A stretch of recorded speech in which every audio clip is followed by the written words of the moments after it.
I think coming from an American, she was just such a great leader. She was so strong of a leader and also very peaceful in the way that she did it. So just so much respect for her from overseas.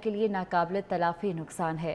حکومت پاکستان اور عوام کی جانب سے یہ شاہی خاندان برطانیہ کی حکومت اور عوام سے افسوس کرتے ہیں۔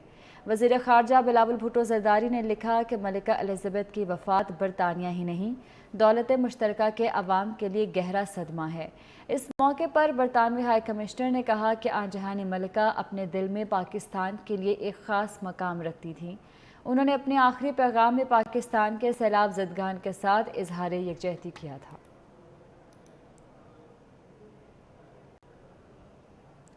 آگے بڑھیں اور آپ کو بتائیں کہ کراچی والوں کے لیے گڈ نیوز ہے کہ orange line Abdul Sattar Edhi bus service آج سے شروع ہوگی۔ شہجل میمن کہتے ہیں کہ روزانہ ہزاروں شہری اس جدید پبلک ٹرانسپورٹ پروجیکٹ سے مستفید ہوں گے۔ سندھ حکومت بلاول بھٹو زرداری کے ویژن پر عمل پیرا ہے۔ شرجیل انعام میمن کہتے ہیں کہ اورنج لائن کراچی کے عوام کے لیے سندھ حکومت کا بہترین پروجیکٹ ہے۔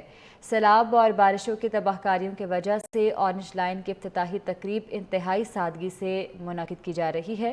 کراچی کے شہری آج سے جدید سفری سہولت سے مستفید ہو سکتے ہیں۔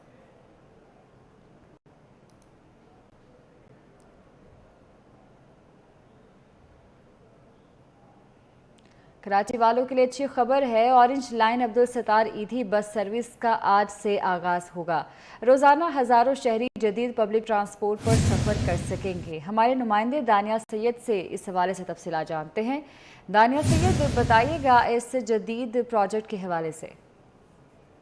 آج بالکل اس وقت موجود ہیں اورنج لائن بس منصوبے کے ٹریک کے اوپر، جس کا آج سے آغاز کیا جائے گا۔ اورنج لائن بس کو جسے عبدالستار ایدھی کا نام دیا گیا ہے، سندھ حکومت نے اس بس منصوبے کا آغاز کیا۔ تمام تر جو اس پہ اخراجات آئے وہ سندھ حکومت نے وہ ادا کیے ہیں۔ یہ ٹریک ہے، میرے کیمرامین فیصل اگر ناظرین کو مناظر دکھا سکیں کہ اورنج لائن بس منصوبہ عبدالستار ایدھی کو جس کا نام دیا گیا ہے، اس منصوبے کے تحت روزانہ 20 بسیں ہیں جو 20 بسوں کے تحت یہ منصوبہ چلایا جائے گا۔ روزانہ کے بنیاد پر سندھ حکومت کے مطابق 24,000 سے زائد افراد جو ہیں وہ کراچی کے علاقے اورنگی ٹاؤن سے میٹرک بورڈ آفس، جنا وومن یونیورسٹی جس مقام پر ہم موجود ہیں، ادھر سفر کر سکیں گے۔ سیلابی صورتحال کے باعث انتہائی سادگی سے اس اورنج لائن عبدالستار ایدھی بس کا ٹریک کا افتتاح کیا جائے گا، اور جو اورنگی ٹاؤن نازآباد کے جو رہائشی ہیں وہ اس سے مستفید ہو سکیں گے۔ اندازے کے مطابق روزانہ کی بنیاد پر تقریباً 24,000 افراد اس اورنج لائن عبدالستار بس ایدھی میں سفر کریں گے۔ تمام تر سہولیات فراہم کی جائیں گی۔ 20 بسیں ہیں، 64 افراد اس میں سفر کر سکیں گے، اور اس ٹریک کا آغاز، اس بس سروس کا آغاز آج سے سندھ حکومت کی طرف سے کراچی والوں کے لیے تحفہ فراہم کیا جائے گا۔ جی ٹھیک ہے، بہت شکریہ آپ کا۔ آگے بڑھے اور اب آپ کو بتائیں کہ سیلاب متاثرین سے اظہار یکجہتی کے لیے اقوام متحدہ کے سیکرٹری جنرل انتونیو گوتریس نے پاکستان کا دورہ کیا۔ National flood response coordination centre میں خطاب کرتے ہوئے انہوں نے کہا کہ پاکستان کو $30 ارب کی ضرورت ہے۔ عالمی برادری بھرپور مالی امداد کرے۔ وزیر اعظم شہباز شریف کا کہنا تھا کہ پاکستان اس وقت تاریخ کے سب سے بڑے سیلاب اور تباہی سے دوچار ہے۔ کروڑوں لوگ متاثر ہوئے ہیں۔ جنرل اقوام متحدہ جناب انتونیو گوٹیرس کو اور ان کے ڈیلیگیشن کے ممبران کو خوش آمدید کہتا ہوں۔ آج پاکستان تشریف لائے ہیں، پاکستان کے عوام کے ساتھ ہمدردی دکھانے کے لیے کہ جبکہ اس وقت پاکستان تاریخ کے سب سے بڑے سیلاب اور تباہی سے دوچار ہے، تو کروڑوں لوگ جو اس وقت پانی میں گھرے ہوئے ہیں، صوبہ سندھ، بلوچستان، کے پی، پنجاب اور دوسرے علاقوں میں، وہ یہ بتانے آئے ہیں کہ ہمیں نہ صرف پاکستان کے عوام کے ساتھ اس وقت کھڑے ہونا ہے، بلکہ وہ تمام اپنی جو ان کی ڈومین میں جو بھی ذرائع ہیں وہ ان کو عمل میں لائیں گے، اور پاکستان کی اس مصیبت کی گھڑی میں عوام کو ریلیف دلانے کے لیے، اور جو ہمارے پل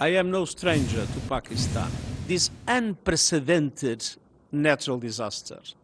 There is no memory of anything similar to what has happened with this impact of climate change on Pakistan. And I want to reassure you that we'll do everything possible to mobilize the international community to support your country and to support all of you in this very dramatic situation. I see the families that lost their loved ones. I see the families that lost their houses.